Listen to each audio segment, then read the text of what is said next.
শহীদ রাষ্ট্রপতি জিয়াউর রহমানের ত্রিপক্ষীয় শ্রম নীতি ও সংস্কার দেশে শ্রম কল্যাণের ভিত মজবুত করেছে বলে মন্তব্য করেছেন রাষ্ট্রপতি মোহাম্মদ শাহাবুদ্দিন। রাজধানীর চীনমৈত্রী সম্মেলন কেন্দ্রে মে দিবস ও জাতীয় পেশাগত স্বাস্থ্য ও সেফটি দিবসের অনুষ্ঠানে রাষ্ট্রপতি আরও বলেন, শ্রমিকরাই অর্থনীতির মূল চালিকা শক্তি। প্রবাসী শ্রমিকদের পাঠানো রেমিটেন্স এবং পোশাক শিল্প বৈদেশিক মুদ্রা আয়ের প্রধান উৎস হিসেবে কাজ করছে। রাষ্ট্রপতি জানান, সরকারি মালিকানাধীন বন্ধ শিল্প প্রতিষ্ঠান পুনরায় চালুর উদ্যোগ নেওয়া হয়েছে এবং পর্যায়ক্রমে নতুন কর্মসংস্থান সৃষ্টির পরিকল্পনাও রয়েছে।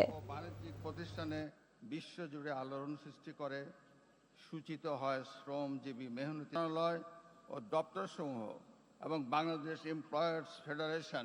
শ্রম খাতে শিল্প সম্পর্ক বজায় রাখা ও শ্রমিক মালিকের অধিকার নিশ্চিত করার লক্ষ্যে ট্রেড ইউনিয়নের কার্যক্রমকে উৎসাহ প্রদান করতে এই সরকার সচেষ্ট।